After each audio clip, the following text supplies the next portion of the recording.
Mr. Speaker, Mr. Neil Parekh has asked a very topical question which I've had to update just in the last few days. He has asked for an assessment of Singapore-US bilateral ties. Singapore and the United States enjoy a substantive, a multifaceted, and a very long-standing partnership. The fundamentals of this mutually beneficial relationship has been nurtured across both Democratic and Republican administrations over the past 60 years, bipartisan. Singapore worked closely with the administration of former President Joe Biden. During this time, our bilateral ties were broadened. We institutionalized cooperation in areas including space, critical and emerging technologies, and nuclear energy. For example, in 2023, we established the US-Singapore Critical and Emerging Technology Dialogue, which bolsters our collaboration in cutting-edge technology.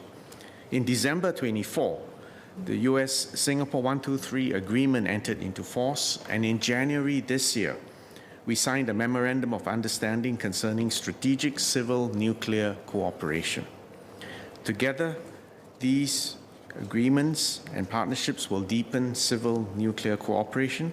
It will enable us to understand how advanced nuclear technologies can potentially support our clean energy needs. In 2024, we also commemorated the 20th anniversary of the US-Singapore Free Trade Agreement. This was the United States' first free trade agreement with an Asian country, and in fact remains its only free trade agreement with an ASEAN country. The US-Singapore FTA contributed to a tripling of bilateral trade since 2004 and has allowed the US to consistently maintain a trade surplus with Singapore. Today, the US is our top trading partner in services, our second largest trading partner in goods, and our largest foreign investor. In fact, if you add up the stock of US foreign direct investment into Singapore, the US has invested more in Singapore than it has invested cumulatively in China, India, Japan, and Korea combined. Quite a shocking statistic. The US has invested more in Singapore than it has invested in India, China, Japan, Korea combined. That's why we have 6,000, in fact, more than 6,000 United States firms based in Singapore, creating jobs and opportunities for Singaporeans.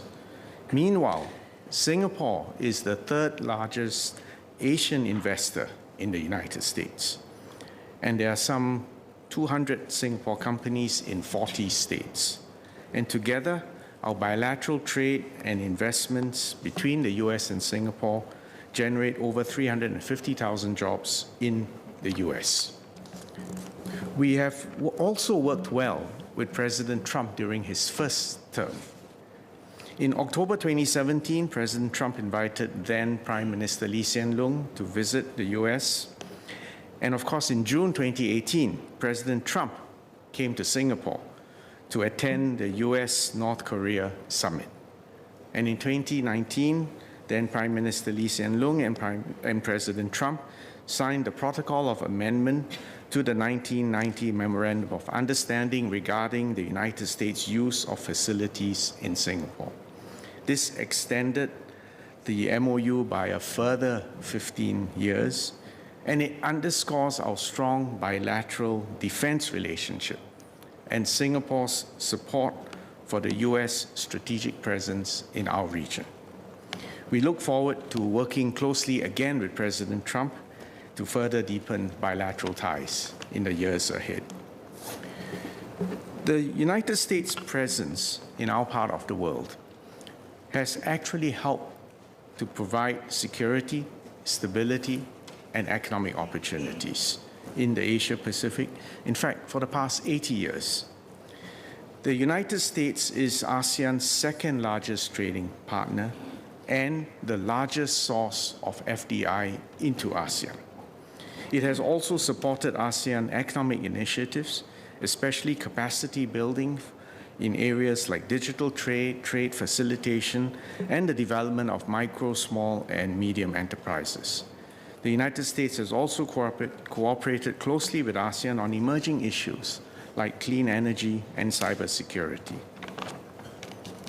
But the world is now at a new inflection point, probably at a point which we have not faced for almost a century.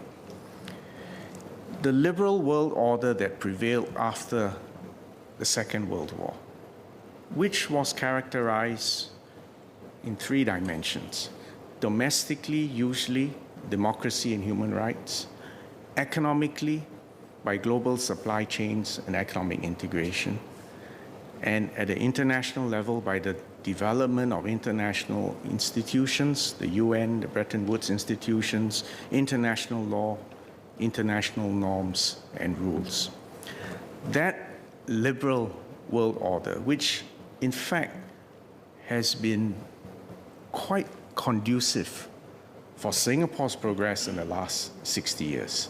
That liberal world order is now being eroded, and it is being eroded because it has lost domestic political support in many parts of the world.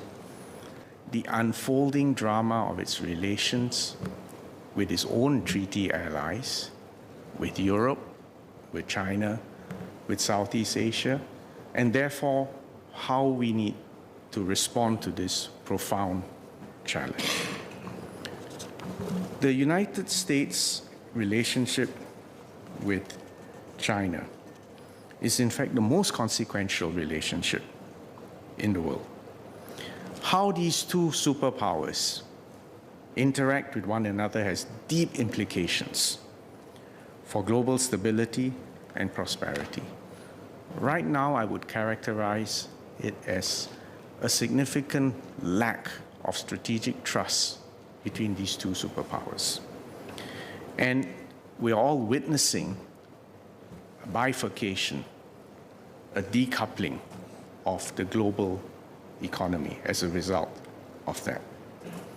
But again, if you look at the headlines over the last few days, it's not just the US and China, but also its relationship within its own allies and neighbors in its own hemisphere, and its relationship, its evolving relationship with the EU.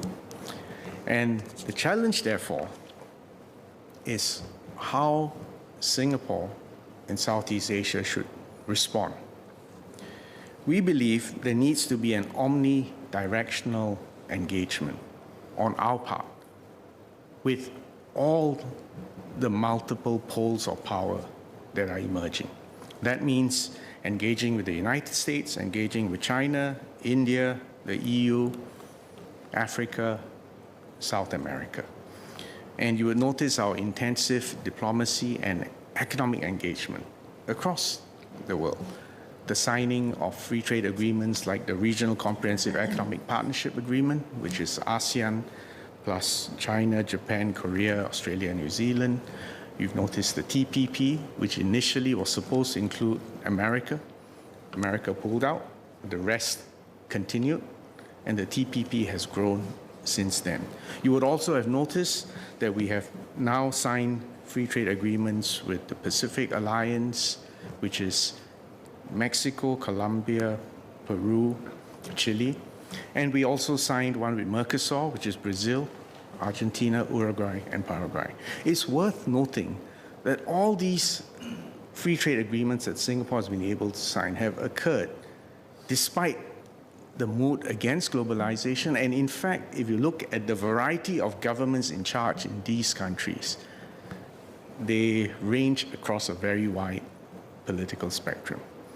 But the point is, we can still continue to engage and make common cause as widely as possible in order to expand opportunities and to look for stability.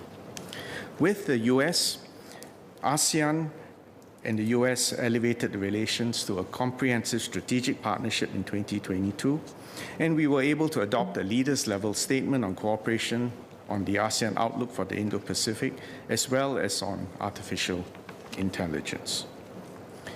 Specifically with respect to Singapore, we will have to continue to play a constructive, inclusive role in a nimble way, given our size.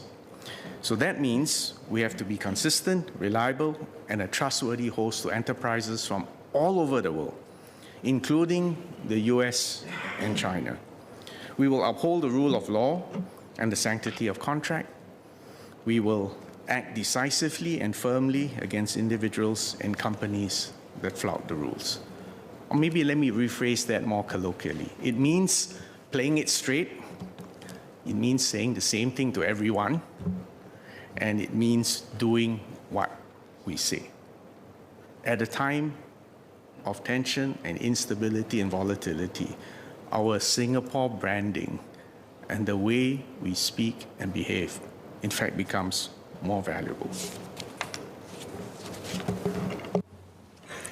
Ms. Joan Pereira. Mr. Neil Parrick. Mr. Speaker, sir, I had a follow-on SQ for the Minister. I'd like to get his assessment of the likely impact of the recent tariffs imposed on China, Mexico, and Canada on Singapore. Minister. I know we're under time pressure, so obviously I can't give you a comprehensive answer to all that. In any case, the news is still unfolding. But just take a step back.